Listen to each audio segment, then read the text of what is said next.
కళానిధి విశ్వేశ్వరరావు ఆంధ్రప్రదేశ్లో జరిగినటువంటి లిక్కర్ కుంభకోణంలో దాదాపు కొన్ని వేల కోట్ల రూపాయలు తరలి వెళ్ళాయి, హవాలా జరిగింది, అవినీతికి పాల్పడ్డారు, అక్రమాలకు పాల్పడ్డారు అనేది మాత్రమే ఇప్పుడు అందరూ గమనిస్తూ ఉన్నారు.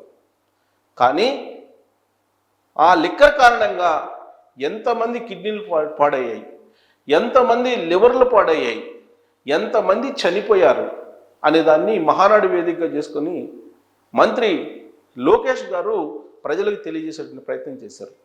దాదాపుగా 30,000 మంది కిడ్నీలు లివర్లు దెబ్బతిన్నాయి అనేది అఫీషియల్ రికార్డు ఉంటే, అనఫీషియల్గా అనేక మంది అనారోగ్య పాలయ్యారు అనేది చెప్తూ ఉన్నారు. మరి దీని అంతటి కారణం ఎవరు? ఇంతమంది చనిపోవడానికి కారణం ఎవరు? మరి వాటిని సహజ మరణాలు అనుకోవాలా, హత్యలు అనుకోవాలా?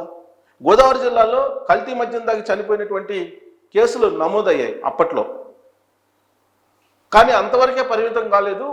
రాష్ట్ర వ్యాప్తంగా కల్తీ మద్యం దాగి కొన్ని వేల మంది చనిపోయారు, మరి కొన్ని వేల మంది కిడ్నీలు లివర్లు పాడయ్యాయి అని చెప్పేసి రిపోర్ట్స్ తెప్పిస్తోంది ఇప్పుడున్నటువంటి ప్రభుత్వం.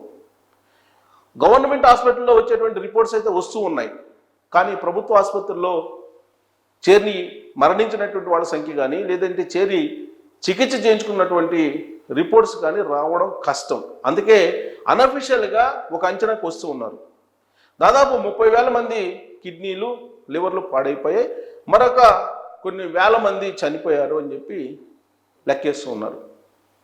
మరి ఈ హత్యల, ఆత్మహత్యల, లేదంటే ప్రేరేపిత హత్యల ఏంటి, ఏ జాబితా కింద వీటిని తీసుకోవాలి అనేది ఇప్పుడు మహానాడు వేదికగా చేసుకొని లోకేష్ వేసినటువంటి ప్రశ్న. ఆంధ్రప్రదేశ్ సమాజాన్ని ఆలోచింపజేసేలా ఆయన ప్రసంగించారు. ఆ ప్రసంగంలో వేసినటువంటి ప్రశ్నలు, అలాగే లేవనెత్తినటువంటి అంశాలు ఇవే. మరి కల్తీ మద్యం తాగి చనిపోయినటువంటి వాళ్ళ కుటుంబీకులను పరామర్శించాలి కదా, ఎందుకు పరామర్శించలేకపోతున్నారు? వాళ్ళకి ఆర్థిక సహాయం చేయలేదు కదా, ఎందుకు చేయలేకపోతున్నారు? చనిపోయినటువంటి కుటుంబ సభ్యులను పరామర్శించలేదు కదా, ఎందుకు పరామర్శించలేకపోయారు? ఇటీవల కాలంలో ప్రమాదాలు జరిగి మరణించినటువంటి కుటుంబాలకి ₹1 కోటి ఇవ్వాలని చెప్పి డిమాండ్ చేసినటువంటి నాయకులు ఆ రోజున మరి కల్తీ మద్యం దాగి చనిపోయినటువంటి కుటుంబీకులకు ₹1 కోటి సహాయం ఎందుకు చేయలేకపోయారు? ఇప్పుడేం చెప్తున్నారు? ప్రమాదశాత్తు చనిపోయినటువంటి వాళ్ళకి ₹1 కోటి ఇవ్వాలి. ఒకవేళ ₹1 కోటి కనుక ఈ ప్రభుత్వం ఇవ్వకపోతే మళ్ళీ అధికారంలోకి మేము వస్తాం, అధికారంలోకి వచ్చిన తర్వాత ఇప్పుడు 25 లక్షలు ఇస్తే మిగతా 75 లక్షలు అధికారంలోకి వచ్చిన తర్వాత మేము ఆర్థిక సహాయం చేస్తాము చనిపోయినటువంటి కుటుంబ సభ్యులకి అని చెప్పి జగన్మోహన్ రెడ్డి గారు ఇప్పుడు హామీ ఇస్తూ ఉన్నారు. ఇటీవల కాలంలో అక్కడ సింహాచలంలో జరిగినటువంటి గోడ ప్రమాదంలో మరణించినటువంటి మరణాల సందర్భంగా మరి ఇప్పుడు 2019 నుంచి 2024 మధ్యలో లివర్, కిడ్నీలు పాడైపోయినటువంటి వాళ్ళ కుటుంబీకులను ఏం చేస్తారు? ఆ రోజు చనిపోయినటువంటి వాళ్ళు కల్తీ మద్యం కారణంగా చనిపోయినటువంటి కుటుంబ సభ్యులను ఎవరు ఆదుకుంటారు? వీటి మీద ఇప్పుడు తెలుగుదేశం పార్టీ ప్రశ్నిస్తుంది. మహానాడు వేదికగా చేసుకుని దీన్నే ఒక ప్రధాన అంశంగా ప్రజల్లోకి తీసుకెళ్లాలనేటువంటి దాన్ని తెలుగుదేశం పార్టీ చేపట్టింది. అంతేకాదు, ఇటీవల కాలంలో ఆంధ్రప్రదేశ్లో జరిగినటువంటి మద్యం కుంభకోణానికి సంబంధించిన రిపోర్ట్ని ఢిల్లీలో ఉన్న పెద్దలకు కూడా వివరించారు. కేంద్ర హోంశాఖ మంత్రి అమిత్ షాను కలిసినప్పుడు లోకేష్ గారు మొత్తం మద్యం కుంభకోణం ఎంత జరిగింది, ఎలా జరిగింది అనేది వివరిస్తూ జరిగినటువంటి నష్టం ఆర్థికంగానే కాదు మానవ రూపంలో కూడా జరిగింది అనేటువంటి విషయాన్ని చెప్తూ దాదాపు 30,000 మంది ఈ విధంగా వాళ్ళు కిడ్నీలు, లివర్లు పాడైపోయినటువంటి వాళ్ళు అఫీషియల్గా ఉన్నారు, అన్అఫీషియల్గా మరికొన్ని వేల మంది ఉన్నారు. మరి ఆ జరిగినటువంటి నష్టానికి సంబంధించిన రిపేర్ ఎలా చేయగలము అనే దాన్ని కూడా వివరించారు. నాకున్నటువంటి ఇన్ఫర్మేషన్ ప్రకారం ఢిల్లీ వెళ్ళినటువంటి సందర్భంగా లోకేష్ గారు ఇటీవల అమిత్ షా గారిని కలిసి ఒక గ్రాఫ్ని చూపించారని చెప్పి తెలుస్తుంది. ఏంటి ఆ గ్రాఫ్ అంటే, నకిలీ మద్యం తాగి ఎంతమంది అనారోగ్యం పాలయ్యారు, ఎంతమంది చనిపోయారు, ఎంతమంది కిడ్నీ, లివర్లు పాడైనటువంటి వాళ్ళు ఉన్నారనేది గ్రాఫ్ వేసి చూపించారని చెప్పి తెలుస్తుంది. అది చూసిన తర్వాత అమిత్ షా గారు కూడా దీన్ని సీరియస్గా తీసుకున్నారు. సీరియస్ కేసు కిందగా తీసుకొని దీని విచారణని సీరియస్గా జరపండి అని చెప్పి ఆ రోజున గ్రీన్ సిగ్నల్ ఇచ్చారని చెప్పి తెలుస్తుంది. దాంట్లో భాగంగానే ఆంధ్రప్రదేశ్కి ఈడీ ఎంటర్ అయ్యింది అనేటువంటి సమాచారం కూడా ఢిల్లీ వర్గాల నుంచి అందుతుంది. ఇప్పటి వరకు లిక్కర్ స్కామ్కి సంబంధించి విచారణ చాలా వేగవంతంగా చేస్తూ ఉంది ఆంధ్రప్రదేశ్ సంబంధించినటువంటి సిట్ పోలీసు బృందం. వాళ్ళు అనేక మందిని అదుపులోకి తీసుకున్నారు, అనేక మందిని అరెస్ట్ చేశారు, అనేక మందిని కస్టడీలోకి తీసుకున్నారు, విచారిస్తూ ఉన్నారు, వాంగ్మూలాలు తీసుకున్నారు. కొంతమంది ఆల్రెడీ అప్రూవ్డ్గా మారారని చెప్పి కూడా అంటూ ఉన్నారు. ఇప్పుడు తాజాగా కూడా గోవిందప్పని, కసిరెడ్డిని, అలాగే ధనుంజయ రెడ్డిని, కృష్ణమోహన్ రెడ్డిని విచారిస్తూ ఉన్నారు. వాళ్ళు సహకరించట్లేదు విచారణకి అనేటువంటి విషయాన్ని కూడా సిట్ పోలీసులు ప్రభుత్వానికి తెలియజేస్తున్నారని కూడా తెలుస్తుంది. మరి సహకరించినటువంటి పరిస్థితులు ఏం చేస్తారు అని అంటే నెక్స్ట్ స్టెప్కి వెళ్ళి విచారణకి పద్ధతులను మార్చుకోవాలి. సో ఎక్కడ ఈ మనీ ఫెడ్లర్స్ ఎవరైతే ఉన్నారో ఈ ఫెడ్లర్స్ ఎవరికి డబ్బులు తీసుకొచ్చి ఇచ్చారు, వాళ్ళు ఎక్కడ ఆ డబ్బును దాచారు, అంతిమ లబ్ధిదారు ఎవరు అనే దాని మీద ఇప్పుడు కాన్సన్ట్రేషన్ చేశారు. ఈ అంతిమ లబ్ధిదారు ఎవరు అనేది తేలితే కనుక కేసు ఆల్మోస్ట్ ఒక కొలిక్కి వచ్చినట్టే అవుతుంది. ఆ దిశగా విచారణ జరుగుతోంది.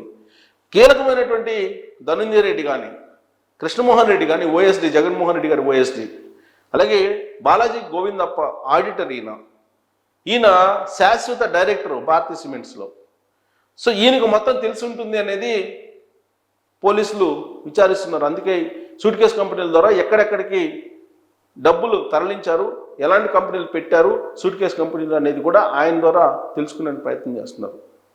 అలాగే సజ్జల శ్రీధర్ రెడ్డి, రాజ్ కసిరెడ్డి అయితే A1, ఆయన దగ్గర మొత్తం సమాచారం ఉంది. ఆయన కనుక నోరు విప్తే కంప్లీట్ మొత్తం సమాచారం బయటకు వచ్చేసే అవకాశం ఉంది. ఇదంతా ఆర్థికపరమైనటువంటి అక్రమాలు, ఆర్థికపరమైనటువంటి లావాదేవీలకు సంబంధించినటువంటి విచారణ మాత్రమే. ఇది కాకుండా ఇంకొక అడుగు ముందుకు వేసి విచారిస్తే కనుక మానవ రూపంలో జరిగినటువంటి నష్టం ఎంత అనే దాని మీదుగా లెక్కేస్తే ఈ కేసు మరింత బలపడుతుంది అనేటువంటి అభిప్రాయం ఇప్పుడున్నటువంటి ప్రభుత్వంలో ఉంది. వాస్తవంగా 2024 ఎన్నికలకు ముందు జనసేన అనే పవన్ కళ్యాణ్ గారు ఒక స్టేట్మెంట్ ఇచ్చారు. ఆంధ్రప్రదేశ్లో హ్యూమన్ ట్రాఫికింగ్ జరుగుతుంది అని, దాదాపు 30,000 మంది యువతులు అదృశ్యమయ్యారు అని చెప్పి ఆయన అనౌన్స్ చేశారు. ఆ రోజునే ఆయన చేసినటువంటి అనౌన్స్మెంట్ని ఖండించింది ఆ రోజు ఉన్నటువంటి ప్రభుత్వం. అదృశ్యమయ్యారు, రికవరీ ఎంతమంది అయ్యారో చెప్పట్లేదు అని చెప్పి ఒంటరి మహిళలను టార్గెట్గా చేసుకొని ఆ రోజు వాలంటీర్లు ఇలాంటి కిడ్నాప్లకి పాల్పడ్డారు, అదృశ్యానికి పాల్పడ్డారు అనేటువంటి విషయాన్ని కూడా పవన్ కళ్యాణ్ గారు ఆ రోజున ప్రస్తావించారు. ఒకవైపు హ్యూమన్ ట్రాఫికింగ్, మరోవైపు కల్తీ మద్యం ద్వారా మరణాలు, ఇంకొక వైపు కల్తీ మద్యం దాగి అనారోగ్యం పాలైనటువంటి కుటుంబాలు అనేకం ఉన్నాయి ఆంధ్రప్రదేశ్లో అనేటువంటి విషయాన్ని ఇప్పుడు ఉన్నటువంటి కూటమి ప్రభుత్వం సీరియస్గా తీసుకుంటుంది.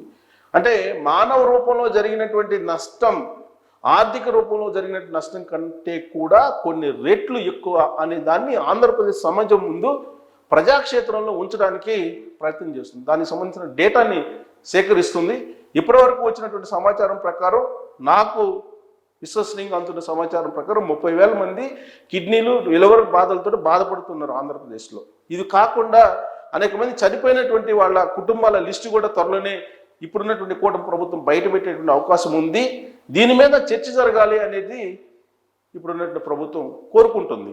ఆ దిశగా అడుగులు వేస్తున్నటువంటి క్రమంలో మానవ తప్పిదం కారణంగా మానవ నష్టం, మానవాళికి జరిగినటువంటి నష్టం ఆర్థిక నష్టంతో పోలిస్తే తక్కువే. మరి ఆంధ్రప్రదేశ్లో మద్యం కుంభకోణంలో జరిగింది ఆర్థిక నష్టం కూడా నుంచి చూడాలా, లేదా మానవ రూపంలో జరిగిన నష్టం కింద చూడాలా? ఏ కోణంలో నుంచి ఈ కేసుని చూసి సంబంధితుల్ని శిక్షించాలనే దాని మీద మీరు కామెంట్ చేయొచ్చు. Thank you.